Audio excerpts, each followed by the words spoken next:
I started as the executive director in September. And when I first walked into the museum and the gallery of history, there was not a lot of color.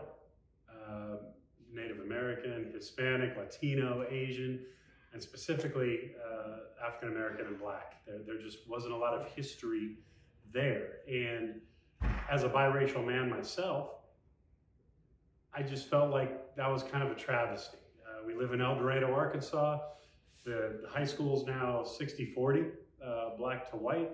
So, you know, the minority, if you will, is becoming the majority, and yet we're not being represented in any way, shape, or form, either at the Newton House Museum or the Gallery of History. And so, I mean, as a Christian man, as a guy who grew up with friends of all races, all colors, all ethnicities, it was just one of those things that I was like, guys, what are we doing?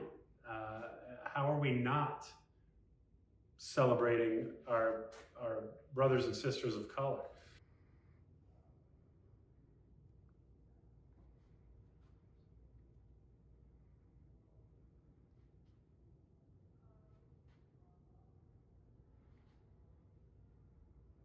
Yeah, well, obviously the Poor People's Wall is amazing. And when you read the story about it, as you walk around the room and you come to it,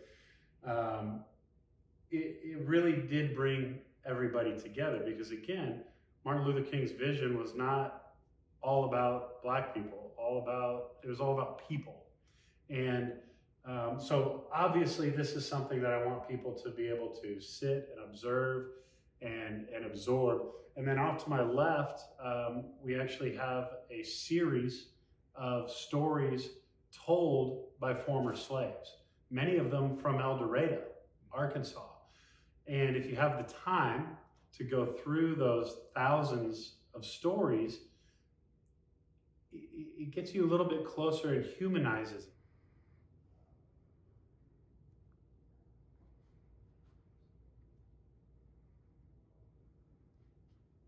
Is actually a collection of family photographs that we have.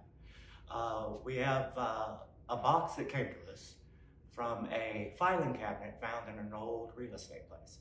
And inside that were all of these photographs dating from about, I would say, early turn of the century, late 1800s, all the way up to the 1970s, of what we think might be one whole family, the Sims and Howard families. We have these wonderful photographs that reveal so much, but then we don't have anything behind it to tell. And that's one of those gaps, which we always try and fill here at the Society. It's just a matter of needing the public's help to actually kind of do it.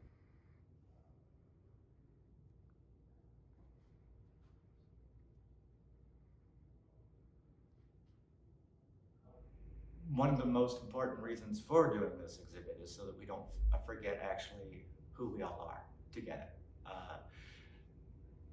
El Dorado is weird, Union County was weird, because when it began, it was everyone. They came together, they worked together. Free Blacks, free whites. There was no institution of slavery at that moment in time in 1830 in this area.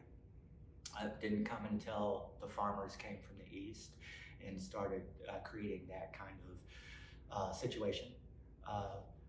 So I think a lot of it was always hand in hand in the early days. Everyone took care of each other, including the native indigenous individuals that were here, that were teaching them how to crop and to hunt and to live in basically a wilderness. When I got here in '76, it was such a different world for me. We had come from Wisconsin, and prior to that, from California. So I didn't understand racism. I didn't know what it was.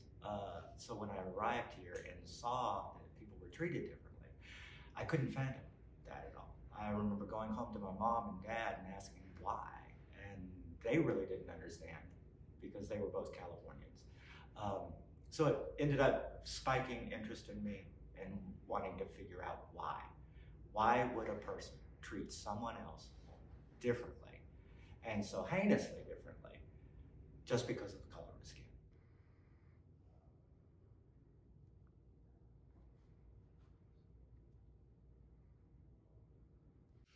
So I really want people to be able to come in and take away from this that we're all in this same boat together.